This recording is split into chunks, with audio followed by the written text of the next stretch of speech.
ganito kasi yan. Hindi mag-speculate ang taong bayan kung nagsabi sila kaagad. Why is it that it took them 8 days, 6 days to 8 days, tapos sinabi ba ni Coach Tab na pinigilan siya ng Ateneo de Manila na magsalita? Di ba kaya sabi ko sa inyo, hindi nyo rin masisisi Coach Tab and bakit ganun ang action niya. Okay? Kasi typically mga kalis, pag foreigner kasi iba kasing culture nila. So how come ganun si Coach Tab? Dahil ba ay kontrolado siya ng Ateneo? And you have to take note mga kaloy, sabi ng Ateneo de Manila, hindi daw nila employee si Coach Tab kundi consultant lang. Okay? Consultant lang daw mga kaloy. So bakit kaya? Dahil ba ayaw madawit ng school? Dito mga kaloy, meron parang controversial itong BBAB noong 2022 na parang nagme-make sense doon sa ating analysis kung bakit inuutusan yung mga bago. Sabi ni Sam Reyes, hindi po galing sa AI or sa fake news, totoo po yon sa interview. Diba? Yun yung basihan natin. So may initiation talaga. Kasi kung team building mga kaloys, gaya ko, naging president ako ng mga daming organization, diba? Nagiging din ako, president ng engineering, okay? During my time sa college, okay, council president po ako. So alam ko yung meaning ng team building. Okay? So team building, ang gagawin niyo is parang orientation, 'di ba? I-introduce yung i-welcome yung bagong members, hindi uutusan.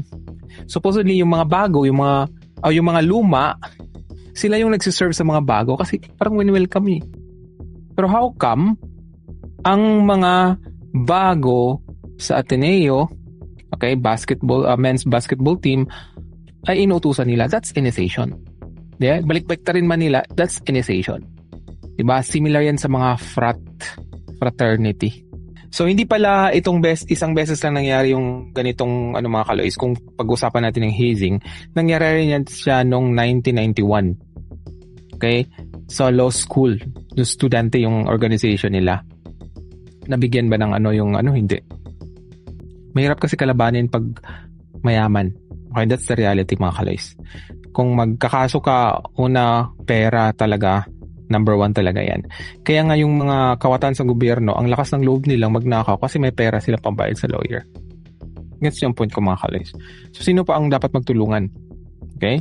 Kung mag-unite yung mga mahirap o yung mga hindi naman sobrang hirap, di ba, para putulin na itong ganyang sistema dyan sa Pilipinas, kaya po nating gawin yun. Di ba? Kaya nga ang sabi ko dito sa aking quote, okay, na dapat talaga ay magpatuloy po tayo, okay, mag-analyze mga kaloys para malaman natin yung katotohanan. So comment kayo dyan mga kaloys. Sabi ni LRMZ, kung talagang accident lang, bakit ayaw nila ipa-interview lahat ng teammates? Sinabi ko na sa inyo mga kaloys, kung script man lang, kung hindi totoo yung sasabihin nila, the probability is very high na magkamali sila. 6 pa nga lang sila nagsalita, nakita na natin yung inconsistent sila, hindi nagtugma. 6 pa lang ha. Paano na lang kaya kung 20 sila, 18 na lang pala, 18 sila magsalita? Lalong magkagulo. Diba? Doon sa interview nga ni Buhay, yung team captain nila, si Espinosa at saka si Drew, parang tinutulungan nga ni Buhay itong si Drew sa kanyang narration. Parang nagbabat-in siya. Bakit? Takot ba na mahuli? Pero sabi ko nga sa mga kaloys, yung sinabi ni Espinosa at saka yung sinabi ni Kiefer, hindi ko pa naano yung video mga kaloys, similar talaga silang sinasabi. Ibig sabihin nun, may isa silang script na binabasihan. Okay?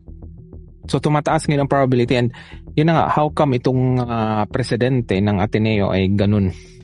Okay, ganun yung siya mananalita. Parang sinisisi pa yung mga nag-analyze na nakitaan talaga na bakit hindi kayo nakafocus muna dun sa huling kasama ni Rene, yung mga players. 'Di ba?